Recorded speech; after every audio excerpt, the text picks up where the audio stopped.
Révérend Père, chers amis, bonjour à tous. Nous nous retrouvons ici pour la suite de ce programme de formation politique après quelques mois consacrés à l'action sur le terrain. Si nous n'avons pas pu nous rassembler plus tôt à cause des contingences variées dans nos organisations respectives, nos actions militantes portent leurs fruits. Nous nous réjouissons de la croissance et de la consolidation de nos sections. Évidemment, nous ne sommes pas dupes, nous n'avons pas encore fait reculer le gouvernement avec son rouleau compresseur orwellien, mais nous croissons.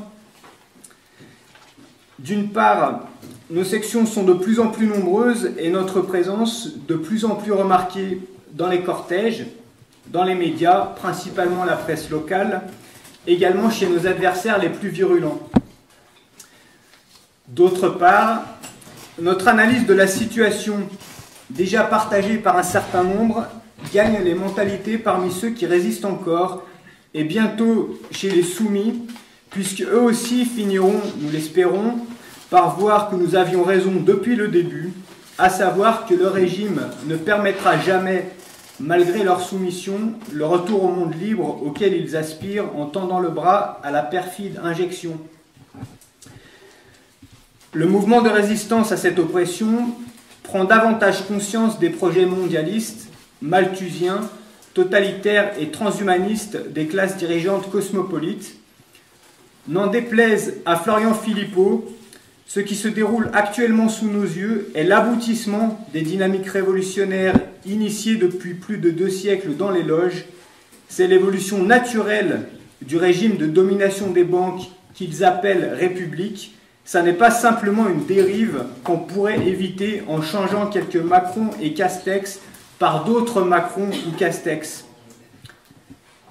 Dans l'offre politique française institutionnelle, de Philippe Poutou jusqu'à Marine Le Pen, il n'y a que compromission avec le mondialisme. Ce sont tous des Macron et des Castex. Le peuple résistant réalise de plus en plus quels sont les rouages de cette monstrueuse conspiration, d'où l'accusation réflexe de complotistes que la meute médiatique entretient pour entraver ceux qui chercheraient dans ces directions les raisons de leur oppression. Il est temps de donner un coup de pied à cette fourmilière. Oui, les complotistes ont raison. Je suis complotiste, nous sommes complotistes. D'ailleurs, les mondialistes aussi sont complotistes. Il suffit d'être à leur écoute.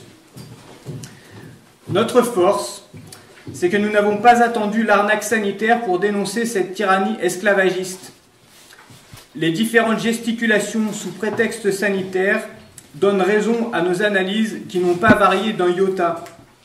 À nous de maintenir notre présence et d'avoir une pédagogie adaptée à des personnes encore sous le choc d'un déniaisage trop brutal. Si la presse locale se fait l'écho de notre engagement dans ce mouvement, c'est le plus souvent pour nous dénigrer, sous le modèle du type « l'organisation d'extrême droite Civitas fait de la récupération politique avec le mouvement de contestation des mesures sanitaires ». Je ne commenterai pas l'expression de récupération politique, qui ne veut rien dire quand on est un mouvement politique. Je m'arrêterai un peu sur l'accusation extrême droite. Est-ce que nous sommes des progressistes ? Qu'est-ce que le progrès ? Il y a des progrès techniques, sociaux, diplomatiques. Est-ce que le progrès est un bien en soi ? Ce sujet mériterait une conférence à lui seul qui dépasse largement le temps qui m'est imparti.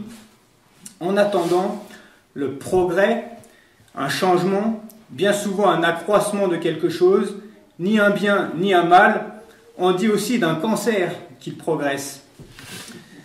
Le progressisme, c'est surtout une idéologie de destruction des structures, c'est le principe dissolvant, révolutionnaire, c'est le chaos préliminaire à l'ordo maçonnique. Nous sommes radicalement contre cette idéologie mortifère. Nous le sommes viscéralement, par principe, par essence. Alors, si le gauchisme, qui est une maladie de l'esprit, nous est diamétralement opposé, oui, nous sommes de droite. Je dirais même et je prendrai du temps pour le démontrer dans les mois qui viennent, nous sommes la droite. Nous sommes encore plus éloignés des acharnés d'extrême gauche qui adhèrent à ces fantasmes avec plus de cœur encore que les carriéristes des partis de gauche dits modérés. Nous sommes l'opposé de cette extrême gauche. Nous ne le sommes pas modérément. Dieu nous préserve de la tiédeur, tant dans notre vie spirituelle que dans nos engagements politiques. Nous sommes de droite, nous sommes la droite, nous sommes d'extrême droite.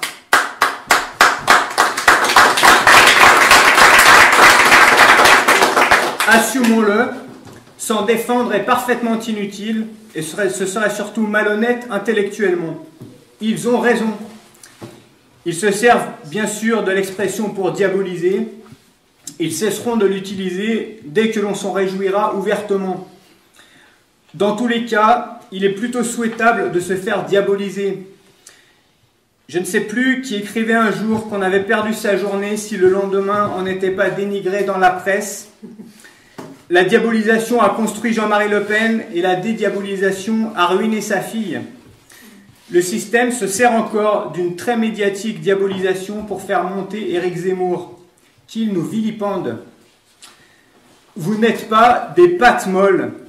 Vous ne vous êtes pas engagés pour vous faire cajoler par la bien-pensance. Vous n'êtes pas assis ici pour qu'on vous distribue des sucreries. Nous n'avons aucun rôle politique dans la compromission. Nous devons agir intégralement en rapport avec les principes que vous êtes venus approfondir ici. Ce sont les principes de la doctrine sociale de l'Église, ceux du règne de notre Seigneur Jésus-Christ. Pour dire deux mots sur un autre sujet, croyez bien que nous n'avons pas à nous mêler des psychodrames politiciens savamment orchestrés par ceux-mêmes qui ont fabriqué Macron il n'y a pas si longtemps.